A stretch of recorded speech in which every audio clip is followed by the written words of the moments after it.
Assalamualaikum warahmatullahi wabarakatuh. Assalamualaikum warahmatullahi wabarakatuh.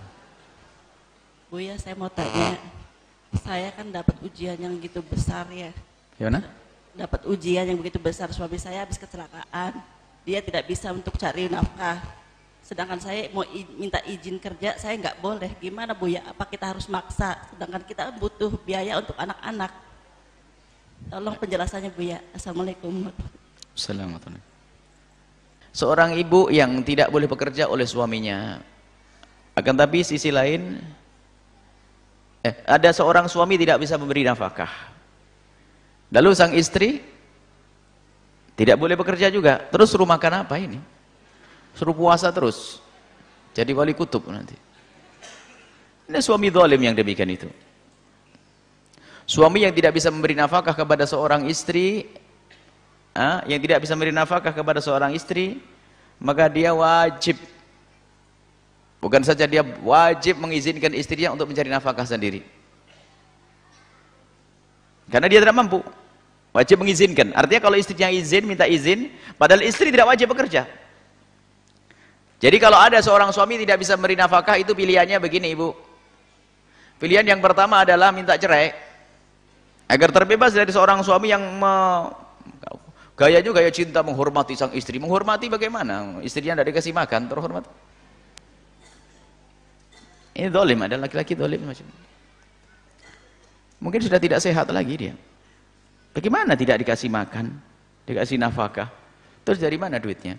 Jadi ada suatu ketika seorang wanita ngadu kepada Nabi, ya Rasulullah, aku punya seorang suami itu adalah kalau kerja bangkrut. Bukan bandel kayak itu, tidak. Padahal hanya sekedar dia itu usahanya nggak jalan. Kalau setiap mau usaha bangkrut, usaha bangkrut. Sehingga suami saya tidak bisa memberi nafkah kepada saya, ya Rasulullah.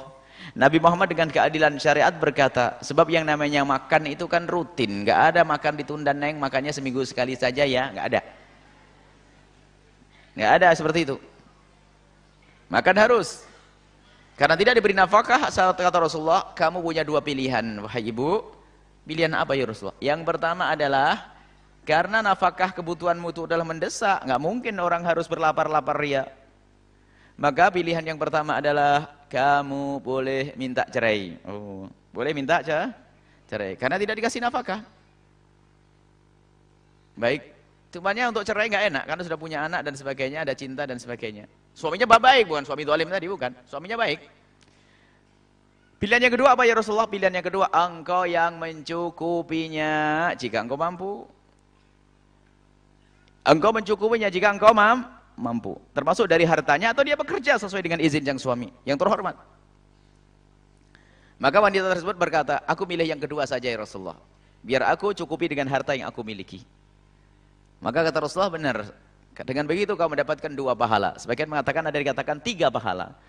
Pahala yang pertama adalah kamu mendapatkan pahala sedekah utuh. Yang kedua adalah pahala untuk menyenangkan suami dan anak. Yang ketiga adalah pahala sambung silaturahmi. Maka ini pahala. Maka kata wanita, aku milih yang tiga, yang kedua saja Rasulullah. Sehingga apa? Seorang istri yang mencukupi suami. Jadi seorang istri boleh mencukupi suami di saat suami itu memang tidak mampu karena dia sakit. Mulia. Dia sakit. Tapi kalau ada suami yang malas-malasan, ini zalim. Ada suami malas-malasan, istrinya suruh kerja ke pasar, ini suaminya di rumah rokok, televisi, main kartu. Wah, ini pasti salah pilih dulu itu. Ini adalah nasib kalau semacam itu. Maka ketahuilah bahwa jika ada seorang wanita yang suaminya tidak memberi nafkah dan sementara dia butuh, maka minta izin kepada suami. Minta izin karena Anda butuh makan. Dan mungkin juga masa depan anak harus Anda pikirkan. Kalau ternyata suami kekeh tidak boleh mengizinkannya, Anda tidak boleh melanggar sang suami, akan tapi ambil langkah yang satu lagi, yaitu Anda minta cerai. Karena apa? Agar Anda bebas. Sebab kalau Anda keluar begitu saja, Anda di bawah naungan seorang suami. Kalau memang suami dolim tadi, tidak memberi nafkah dan juga tidak mau kerja, terus mau apa? Jadi suami kayak begitu itu bukan laki-laki itu. Kalau kecuali seorang suami sudah berusaha kok ternyata tidak menghasilkan apa-apa, hati-hati, harus sabar Anda. Sudah berusaha, tapi ada suami ongkang-ongkang nih, naudzubillah.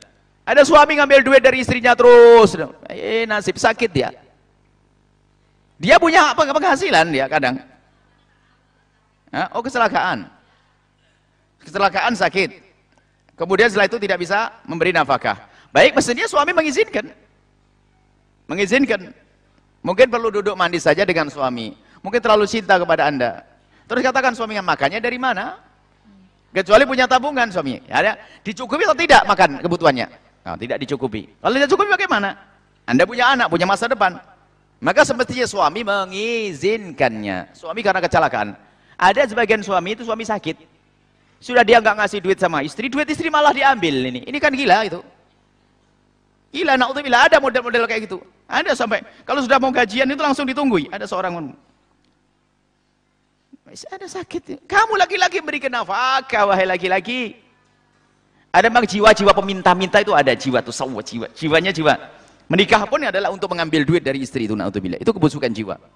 Tapi kalau itu sakit ibu ya, karena dia sakit, maka ibu komunikasi yang baik. Mungkin dia itu karena sudah biasa memanjakan istri dengan rezeki ala kadarnya, nggak tega mungkin dengan seorang istri yang sangat dicintainya. Cuman dia juga tidak punya jalan, sehingga sementara adalah melarang jangan pergi Mi, jangan.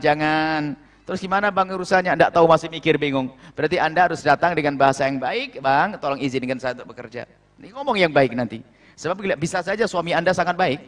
Tidak rela kalau istrinya kena terik matahari, tidak rela kalau istrinya adalah berdesak-desakan di pasar, tidak rela kalau istrinya harus mengangkat barang yang berat, tidak rela kalau istrinya jauh dari dirinya Allah. Mungkin dia sangat mencintai Anda. Akan tapi kalau memang dalam keadaan seperti itu, suami seharusnya tidak perlu melarang. Tapi ingat, bagi seorang istri yang sudah diizinkan oleh suami untuk bekerja, tetap harus ada rambu-rambu. Jangan sampai gara-gara bekerja, kewajibanmu kepada suami teledor. Ada kewajibanmu yang lebih besar pahalanya untuk suamimu. Dan kewajiban kepada anak jangan teledor. Jangan tertipu seperti sebagian wanita karir. Lihat urusannya dengan Allah, urusannya dengan suaminya tidak beres. Urusan dengan anaknya tidak beres karena dia tergiur dengan karirnya. Kalau sudah kerja, gila kerja. Ini adalah musibah. Semoga Allah menjaga kita semuanya. Amin. Wallahu a'lam bissawab.